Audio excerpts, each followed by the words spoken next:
Le 24 mars dernier, au plus grand regret des fans de la famille royale, l'Élysée annonçait une bien triste nouvelle. Compte tenu de l'annonce, hier, d'une nouvelle journée d'action nationale contre la réforme des retraites le mardi 28 mars prochain en France, la visite du roi Charles III, initialement prévue du 26 au 29 mars dans notre pays, sera reportée, révélait ainsi le communiqué. Une décision qui avait été prise afin de pouvoir accueillir Sa Majesté le roi Charles III dans des conditions qui correspondent à notre relation d'amitié entre les deux pays.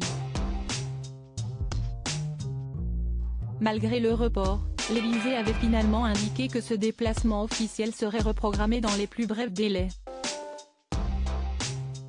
Mais si aucune information n'a été donnée par le gouvernement jusqu'à ce jour, c'est avant tout parce que la visite du roi Charles III semble compromise. La preuve ? À en croire les révélations du Mirror, ce mardi 16 mai, le déplacement du souverain dans l'Hexagone aurait été abandonné. De son côté, Bertrand Meyer-Stably, auteur de la biographie intitulée Charles III, le mal-aimé, a confié que cette visite n'avait pas été annulée et que l'époux de Camilla comptait rencontrer Emmanuel Macron dans la seconde quinzaine de septembre. Ainsi, les dates officielles du séjour en France seraient communiquées à la presse le 11 juin prochain, selon le biographe. Supérieur à couronnement de Charles III et Camilla, complicité, émotion. Retour sur les moments forts de la journée. Sa Majesté veut rassembler les gens. Si la visite en France semble plus incertaine que jamais, le roi Charles III a quand même prévu de nombreux voyages à l'étranger.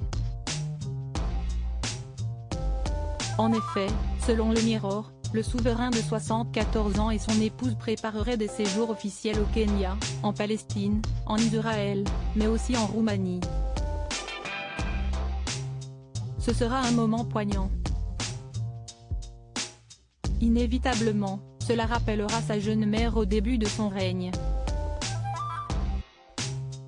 Aujourd'hui, il est au début du sien, mais il a aussi l'avantage de l'expérience, a ainsi révélé une source lors d'un échange avec nos confrères britanniques.